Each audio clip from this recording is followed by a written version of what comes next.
talaga, Jim. Ganyan na ganyan ka nung unang panahon eh. Alam mo, ang mga babae talaga, gagawin ng lahat. Diba? Ano na naman? Anong gagawin ng lahat? Eh, di ba, siya nagbabayad ng upa Sa bagay. para na sa Alam mo, anak ng... di ba? Sadali lang.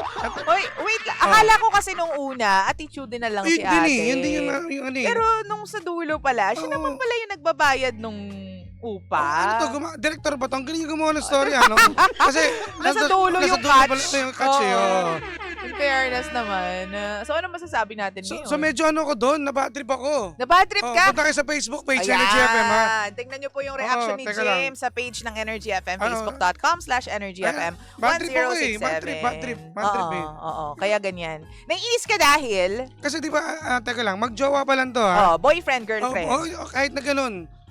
Teka, hindi niya obligasyon na ikuha ng apartment o bahay yung pamilya niya. Ano siya? siguro. Sugar mommy? Grabe ka naman. Anak ng puts Siguro, talaga. Ho! Nano lang ako. Kasi di ba, bakit ganun? Baka kasi nagmamagandang loob lang yung babae. Sige. Ay, wala. Sasagutin kita dyan, ha? Maring Lindsay. Nagmamagandang loob.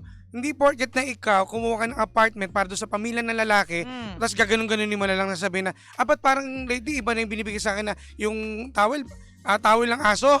Yun na nga, sabon, tapos ang ikli. yun nga lang yung ano. Tapos nakasama pa siguro yung pag-comment na, ganyan ba yung gawain ng Diba? matinong babae?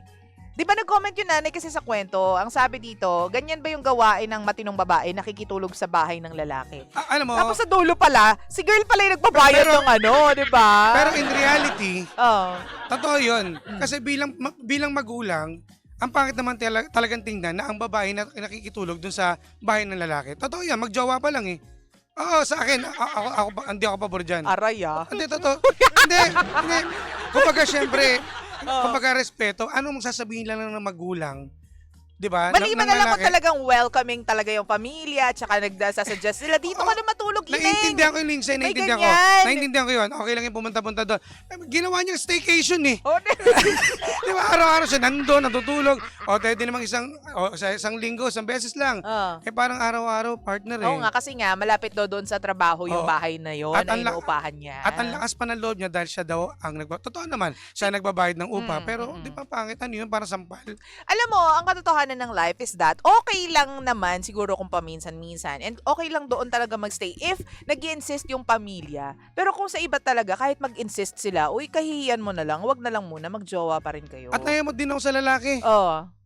Ang kapal ng mukha, hindi ka ba Bakit? nahiya? Siyempre, tingin mo, ano sasabihin na lang ng girlfriend mo pag nalaman ng pamilya ng girlfriend mo sasabihin, ano ba yan, ikaw pa ang kumuha ng apartment para doon sa pamilya ng boyfriend mo, hindi ka ba na...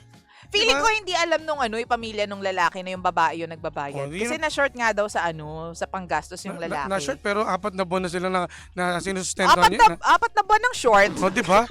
Sana all ganun, ha? Saka ayoko lang yung part, Jim, na bumibili siya ng pagkain para sa kanilang dalawa lang. At parang inggit din ng pamilya ng lalaki. Mali yun. Alam mo, ewan ko kung mag-agree yung lahat sa akin, pero kasi, hayaan mong gawan ka nila ng masama.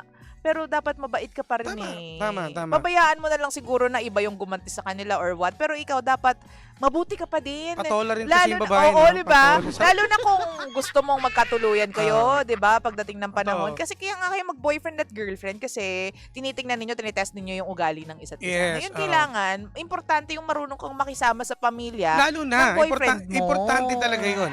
Diba? Ang respeto sa pamilya. Diba? Lalo na sa jowa mo. Oo, kailangan totoo yan. Usapin nga natin yung mga winners natin! Okay, nandito. Papuntayin natin si 12 Madam. Days of Christmas promo. Ito sila, yung magandang ma-interview dito Ito mga magulang to, mga partner. magulang Sige. na sila eh. Ikaw, Ako magulang ka lang ako. talaga eh. Ako magulang talaga ako sa lahat ng bagay. Oo. Mami, pabuhin na natin si Mami. Paupuin na natin. Nay, Sige, sino dyan po lang, yung nakabunot po, nakahanap po ng sobre? Si Nanay. Sige po, halika po dito at mag-usap po tayo. Ayan. Tingnan natin. Sige, okay lang. Okay lang. Hindi na. Okay lang yan. Paalala si Mami, ha? Ialalay po. Gusto niyo po bang umupo or tayo na lang po? Sige po, upo sige. po tayo. Oo. Kasi mahaba pang kwentuhan doon to eh. Oo. Kung anong masasabi po ninyo sa kwento rin natin, Ako, pwede bakit rin natin tanggal tanongin, di ba? Di ba, DJ Jim Yes, partner? Kasi bilang magulang po may siya to. experience Yes, Oo. Mami, lapit po kayo sa mic, ha? Ayan. Yan. Good morning, Nanay! Kamusta po kayo? Buti po. Ayan. Gandang umaga po. Kayo po yung nakabunot ng sobre. Opo. Opo. Ayan. Saan nyo po ba, paano po yung ginawa po ninyong style or strategy para po mahanap yung sobre na yan na naglalaman ng 1,000 piso? Ano po, namili ako ng maaga. Narinig ko yung boss ni Jimbo tsaka si Lindsay. Kayo po. Oy, grabe naman. Salamat. Aray Alas naman 4 talaga. pa lang bukas na yung radyo. Ay, talaga po. Opo. Sorry po, nakabulaho ko kayo, ha? Hindi po. Talagang alam niyo yung mga senior, walang TV, kundi radyo Ayan. na. Ayan. Salamat po ng maraming. So, ano po? Nahirapan po ba kayo sa paghanap? Hindi po, kasi po yung hilera na yung kilala ko po yung mga ano dun eh. Alam niyo yung lugar, tsaka yung salon. Alam mo, galing salon lang si madam. Oo. Kita mo, Tingnan mo kulay, naman oh. yung buhok, di ba? Ano po, kasi yung hilera na yun, kilala ko sila Peter Punsalan po. Ay, Ah. si Kuya Peter po kilala nyo? Opo. Ano po yung dating kapitan ng... Nakikita ko po yun. Ay, Sino Kuya ba yun? Peter, Erickson po ba yun? Opo. Yung hilera po noon. Sabi Kilala sa'yo, mo? Charot lang. Sige, go. Yung Sampalit gym po. kita, Jim. Kita mo. Gulo Yung gym mo. na ano doon, andun yung katibi ng meter base. Apo, doon. Ah. Alam na alam ni Mami, no? Oh, Eh, wala pang sa hindi ako Facebook nun, ha? namimili ng maaga. Namili kagad ako, sakay ako ng gym. Oo. Papunta ron. Para At least hanapin, no? nabunot nyo po, nakuha ninyo Opo. yung sobre. Ano po reaction nyo nung nakita nyo yung sobre? Kinikilig. Ay, grabe. Parang gusto nyo ulit mag-asawa, ganon.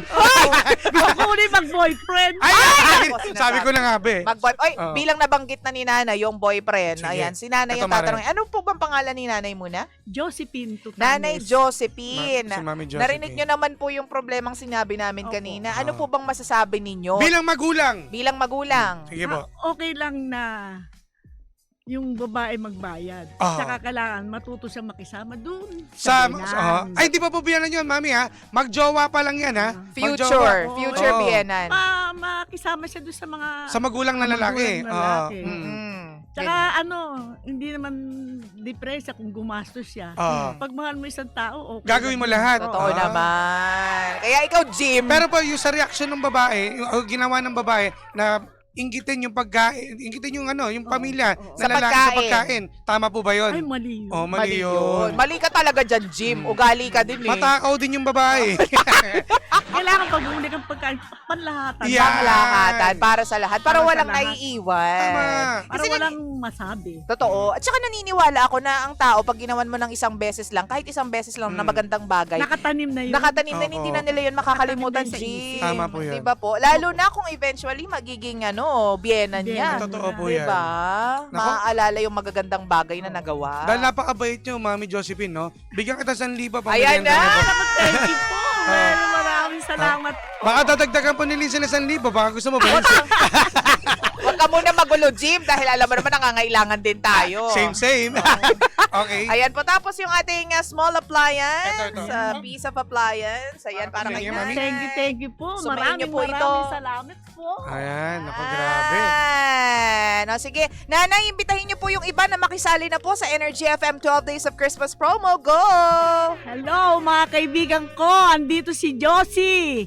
Iniimbitahan kayong makinig sa 106.7 Energy Yolo! Pangga Yolo! FM. Ayan. Kilala niyo Makinig kami. kayong lahat. May pa-premium maganda. Ayan. At magaganda pa mga announcer. Ay, oo. Kayo Yan. gwapo naman po. Ang gwapo naman. Maraming salamat po, Nanay Ay, Josie. ma'am. Batiin niyo po si Nanay na kasama. Ay, hello. Pinsang Tess, kamusta? Ayan. Dito tayo dalawa. Parang di lang kayo magkasama kanina. Ah. May pamirienda na tayo. Yay!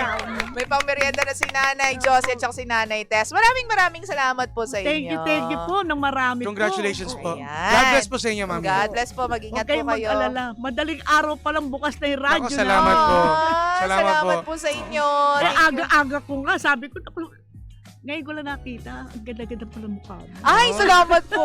Tumingin din po kayo sa diretso. Ay, guwapo. Bakit parang gano'n parang ako yung tatanong, sumasagot lang si Mami. Oh, guwapo. Bakit parang humahabol ka lang? Kaya nga Parang eh. napipilitan lang si Kaya nga. Nanay. Pero Mami, sa alas 4 ng madaling araw, ikaw ay Oo. nagluluto na, no?